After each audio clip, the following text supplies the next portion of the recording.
वरिष्ठ मंत्री हैं और आज जो कांग्रेस अध्यक्षा की तरफ से ज्ञानवर्धन हुआ है उसी के बारे में आपसे विस्तार से चर्चा करेंगे।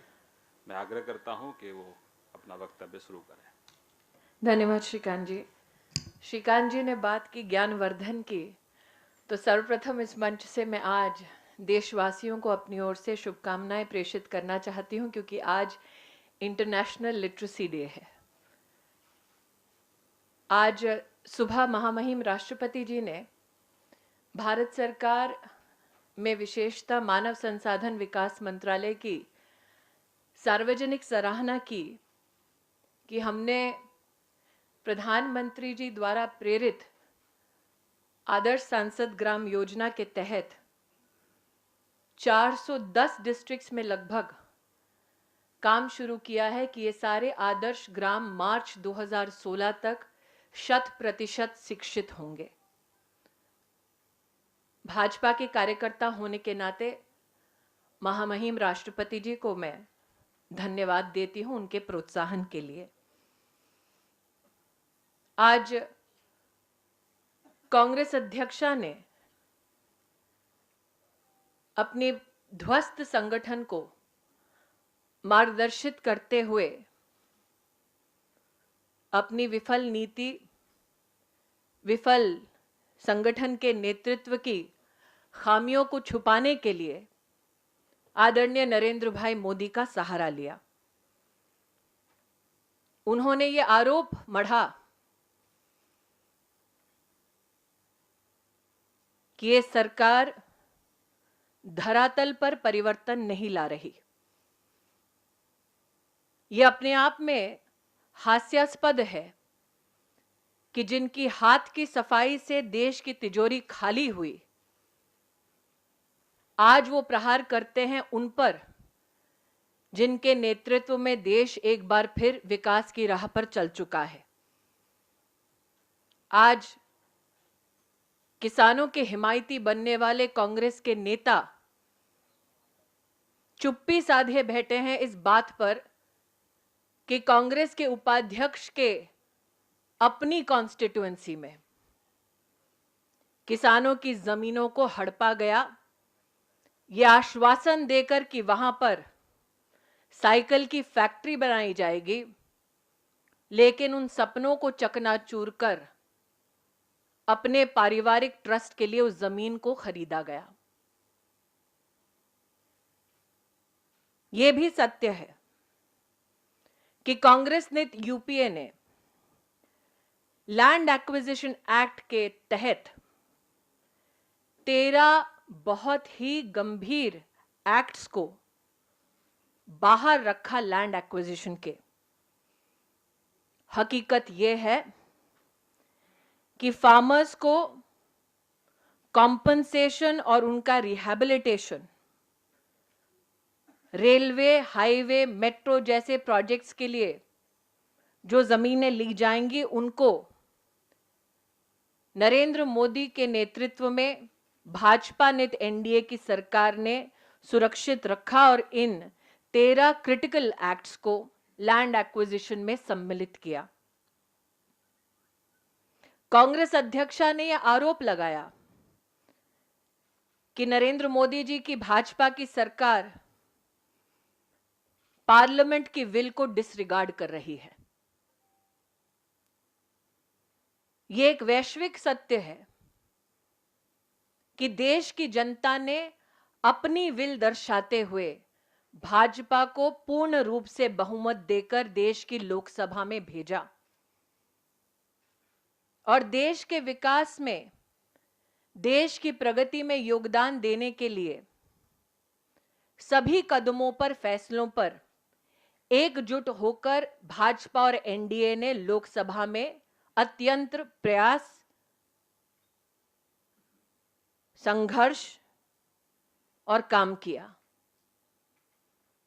कांग्रेस ने प्रगति को रोकने के लिए अपने विफल नेतृत्व को एक बार फिर उजागर करने के लिए राज्यसभा में कई प्रयासों को रोकने का काम किया जो आज राष्ट्र का एक एक नागरिक जानता है। हवाबाजी का आरोप लगाने वाले कांग्रेस के नेताओं को समझना होगा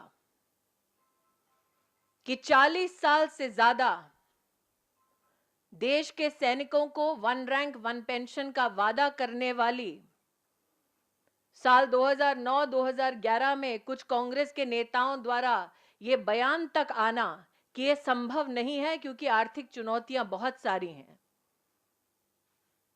उस हवाबाजी को सैनिकों के हित में हकीकत में बदलने में नरेंद्र मोदी की सरकार सफल रही। जिन लोगों ने हाथ की सफाई का चमत्कार दिखाते हुए यह कहा कि ना 2G में कोई घोटाला हुआ, ना कोयले के आवंटन में लॉस हुआ, 0% लॉस की थियरी को प्रोपगेट करने वाले कांग्रेस के नेतृत्व को आज भाजपा के कार्यकर्ता बड़े गर्व के साथ कहते हैं कि इन 15 माह में कोयले की नीलामी से 3,35,000 करोड़ रुपया भारत की तिजोरी में भरा गया। स्पेक्ट्रम की नीलामी से 1,10,000 करोड़ रुपए से ज्यादा भारत की तिजोरी में भरा गया। यह हवाबाजी नहीं, हकीकत है। गरीबी हटाओ का नारा देने वाली कांग्रेस पार्टी को यह जवाब देना होगा कि बैंक को गरीब के घर तक लाने का काम नरेंद्र मोदी कर पाए, वो आपने 60 साल में क्यों नहीं किया। यह भी हकीकत है कि जनधन योजना के तहत 17 करोड़ से भी ज्यादा अकाउंट देश में खोले गए, 20,000 करोड़ से ज्यादा पैसा भारतीय नागरिकों ने अपने बैंकों में जमा किया। यह भी सत्य है कि आज एक शिक्षा मंत्री के नाते मैं गौरव के साथ कह सकती हूं कि मात्र 1 साल के अंतराल में केंद्र और प्रदेश की सरकारों की समन्वय की वजह से यह संभव हो पाया है कि हमने हर सरकारी स्कूल में 100% टॉयलेट का एक्सेस लड़कियों के लिए और लड़कों के लिए अलग उपलब्ध कराया है। जो हम 1 साल में कर पाए वो कांग्रेस 60 साल में क्यों ना कर पाई। इसलिए आज भाजपा की कार्यकर्ता होने के नाते मैं देशवासियों को धन्यवाद देना चाहूंगी कि चाहे वो जनधन योजना हो, चाहे वो सुरक्षा बीमा योजना हो, चाहे वो मुद्रा योजना हो जिसके तहत बिना किसी कोलैटरल के 50,000 से लेकर 10 लाख तक की वित्तीय सहायता छोटे कारीगरों, छोटे व्यापारियों को नरेंद्र मोदी के नेतृत्व में पहली बार इतिहास में देश में उपलब्ध कराया जा रहा है। 1 रुपए प्रति माह के प्रीमियम पर बीमा उपलब्ध कराया जा रहा है। नागा पीस अकॉर्ड जो कांग्रेस के नेतृत्व में संभव ना हो सका, लेकिन जिस इतिहास को रचने का सौभाग्य नरेंद्र मोदी जी को, भाजपा को और एनडीए को प्राप्त हुआ, यह तभी संभव हुआ है जब देशवासियों ने हमारा समर्थन किया, सहयोग किया और हमें आशीर्वाद दिया। निरंतर देशवासियों का आशीर्वाद मिलता रहे, हमें कोई आपत्ति नहीं अगर कांग्रेस की अध्यक्षा हम पर वार करती रहे। आपत्ति इसलिए नहीं क्योंकि जब जब उन्होंने नरेंद्र मोदी पर वार किया तब तब देश की जनता एकजुट होकर प्रगति के पथ पर नरेंद्र मोदी के नेतृत्व के पीछे चली है। इसलिए आज अपने ध्वस्त संगठन का संरक्षण सोनिया जी ने मोदी जी पर प्रहार करके किया। इस बात से भलीभांति भाजपा के कार्यकर्ता और देश की जनता परिचित है। धन्यवाद।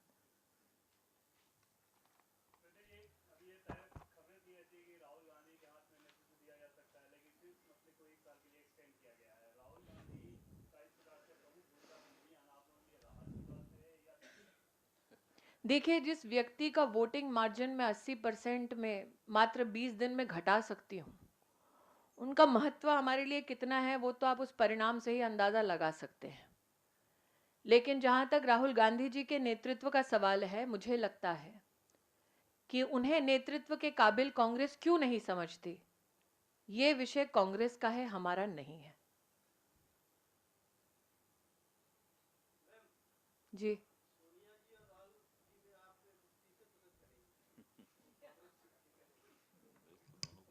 जी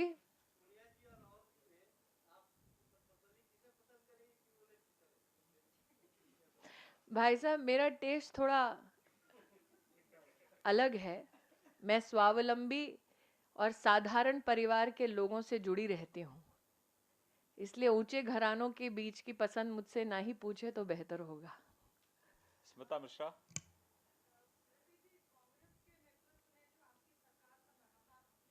जी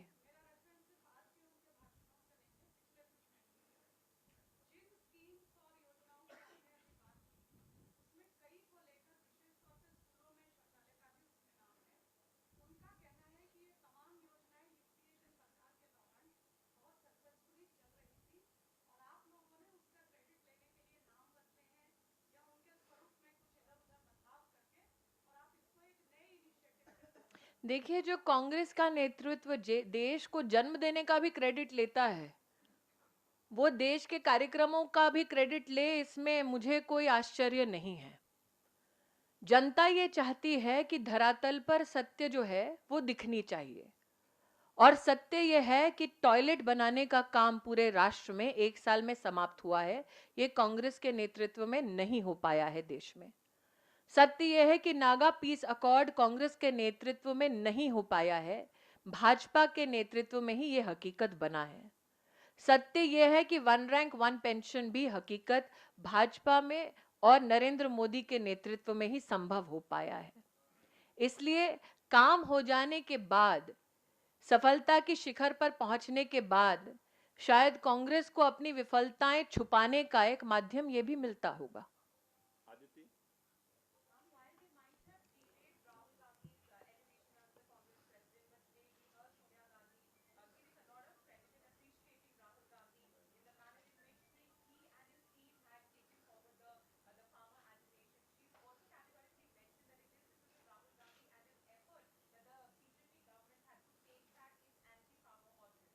I think that this is a very deliberate attempt to hide the fact that it's the Congress state governments which were unhappy with the Land Acquisition Act that was passed during the Congress rule.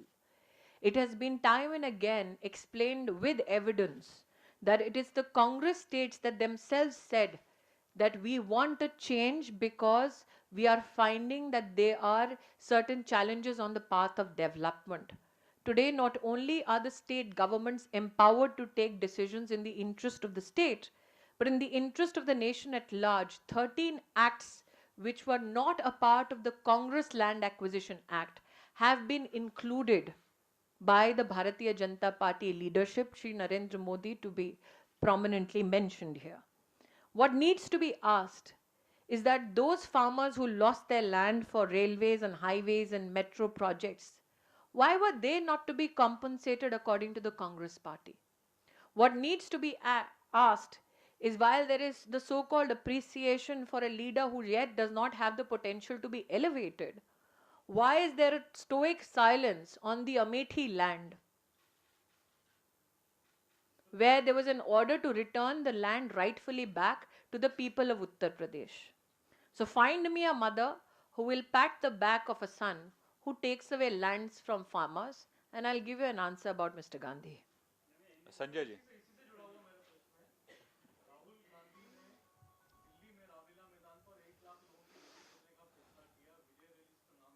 उसमें क्या सम्राट cycle के farmers आएंगे?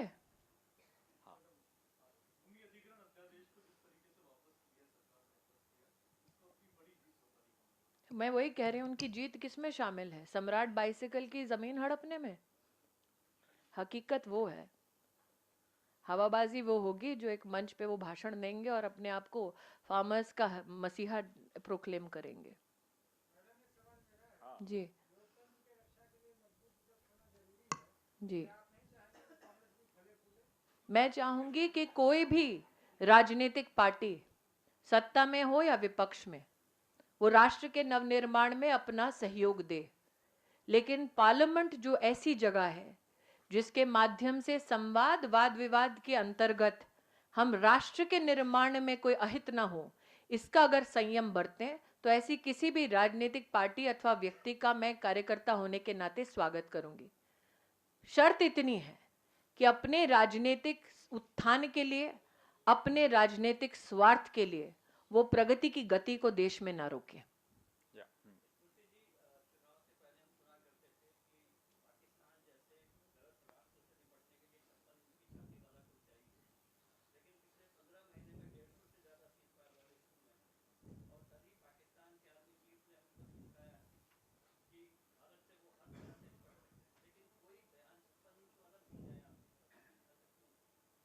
मुझे ऐसा लगता है कि जो पाकिस्तान संबंधी कोई भी विषय आए राष्ट्र की डिबेटिंग प्लेटफॉर्म पर अथवा देश की संसद में अथवा ऐसी प्रेस वार्ता में, वहां पर राष्ट्र नीति होनी चाहिए, राजनीति नहीं। कुछ लोग ऐसे हैं जिन्होंने अपनी राजनीति चमकाने के लिए देश की सरहद पर जाकर भारत सरकार पर प्रहार किया, लेकिन वो भूल गए कि वो प्रहार भारत की भूमि से भारत के चिंतन पर कर रहे थे। मेरा ये मानना है, हमारी पॉलिटिकल आइडियोलॉजी चाहे कोई भी रहे, जहां तक बात आए पाकिस्तान की या हिंदुस्तान को ललकारने वाली किसी भी ताकत की पूरे विश्व में, हिंदुस्तान को पॉलिटिकल आइडियोलॉजी छोड़कर राष्ट्रहित में एक स्वर में एक आवाज में बोलना चाहिए। मैं भारत सरकार की भी प्रतिनिधि हूं, इसलिए पाकिस्तान की आर्मी चीफ ने जो टिप्पणी की है उस पर एक हिंदुस्तानी होने के नाते तीखे अंदाज में बयान दे सकती हूं, लेकिन मैं अपने कॉन्स्टिट्यूशनल पद की गरिमा को समझते हुए बड़े ही दुख के साथ चुप रह रही हूं। ये जवाब डिफेंस मिनिस्टर देंगे, हमारी जो सरकार के अधिवक्ता प्रवक्ता हैं अधिकृत वो देंगे। लेकिन इतना ही कहना चाहती हूं कि हिंदुस्तान की ताकत को जब जब ललकारा गया है तब तब हिंदुस्तान ही जीता है, ये इतिहास बताता है।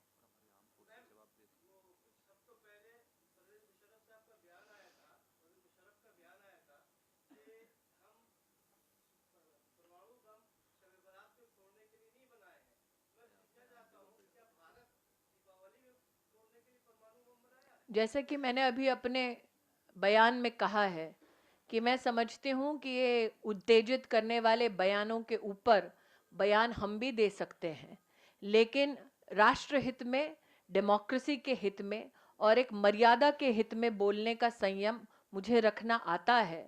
हिंदुस्तान की ताकत को जब जब ललकारा गया है तब तब हिंदुस्तान की सेना ने सरहद पर दो टूक जवाब दिया है। जी,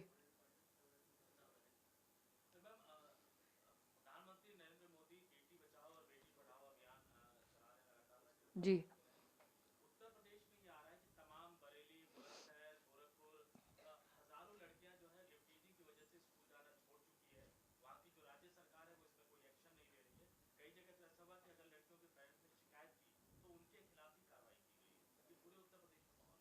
मैं इतना ही कहना चाहूंगी कि लॉ एंड ऑर्डर स्टेट का विषय है, इसलिए एक मंत्री होने के नाते मैं तो निवेदन ही कर सकती हूँ कि बेटियों की सुरक्षा इस प्रकार से प्रबंधित हो कि लड़कियों को स्कूल अथवा कॉलेज इत्यादि जाने में कोई भी चुनौती या असुविधा का सामना ना करने पड़ा। लेकिन अगर आपके पास किसी विशेष अभिभावक की जानकारी है जिनके पास ये चुनौती है, अगर वो जानकारी आप मुझ तक पहुंचाएंगे तो मैं स्वयं अखिलेश जी से निवेदन करूंगी उस इलाके, उस स्कूल अथवा उस अभिभावक के बारे में, ताकि उनको सुरक्षा प्रदान की जाए।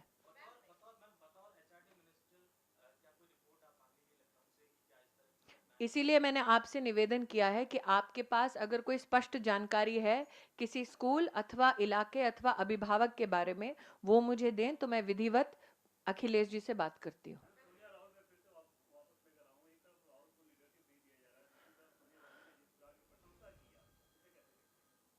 मैंने कहा ना, लाइए एक ऐसी माँ जो बेटी की पीठ थपथपाए मात्र इसलिए क्योंकि उसने गरीब की जमीन छीनी, तब मैं इस प्रश्न का उत्तर दूंगी।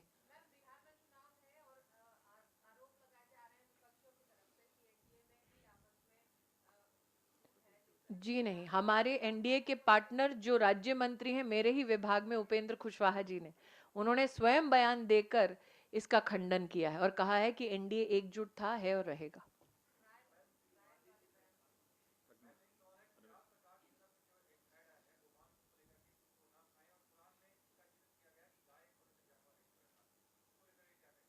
मैंने ये ऐड देखा नहीं है, इसलिए जब तक देखूं ना तब तक उसके ऊपर कोई भी विश्लेषण करना उचित नहीं होगा।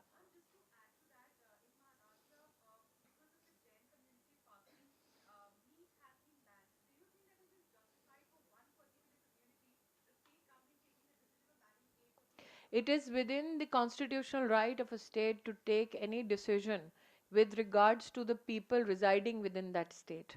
I, from being a representative of a center, find it insensitive for me to talk about the democratic and constitutional right of a state to take legislative decisions.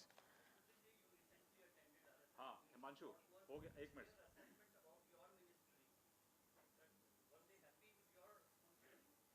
I totally resent the fact that you presume that there were some report cards made. Himanshu, जी जी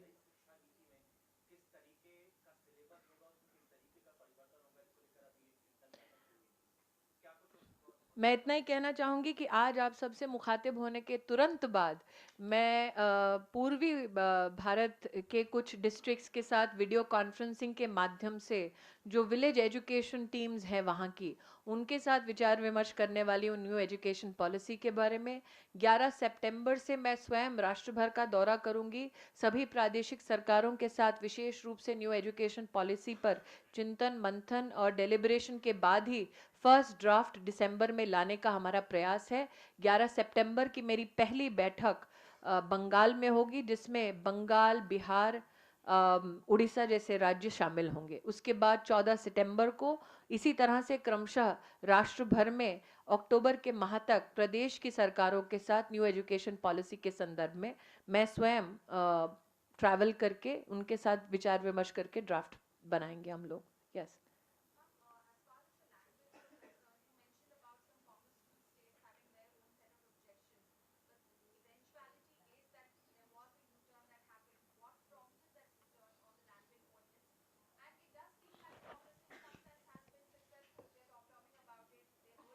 Well, the Congress party has tom-tommed about much ado with nothing behind it. I think that when you talk about the dichotomy in their claims, the one dichotomy that I have underlined here is the very fact that in Amethi, the land issue came up with regards to the Rajiv Gandhi Charitable Trust, on which the Congress has maintained pure silence. Especially those who said that this land has been legally bought were stumped into silence when that was rejected and the land given back to the UP Development Corporation. So the dichotomy and the hypocrisy of the Congress party vis-a-vis the rights of farmers and their land has been exposed through that particular incident in Amethi.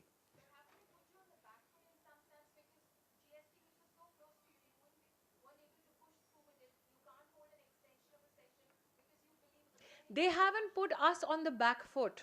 They are trying to put development on the back burner. And they are doing at the cost of the nation's development. And everybody in this country is understanding it. And it is that anger which was very visible when BJP got a humongous victory in the local elections in Bangalore. It was very evident all across the country. So let us not presume that if GST doesn't come through, it is ये BJP की हार है। ये देश में विकास करने वाली नियत रखने वाले हर हिंदुस्तानी के लिए एक चुनौती और चिंता है। They have put development on the back burner, not us on a back foot. बहुत बहुत धन्यवाद। Thank you. Thank you.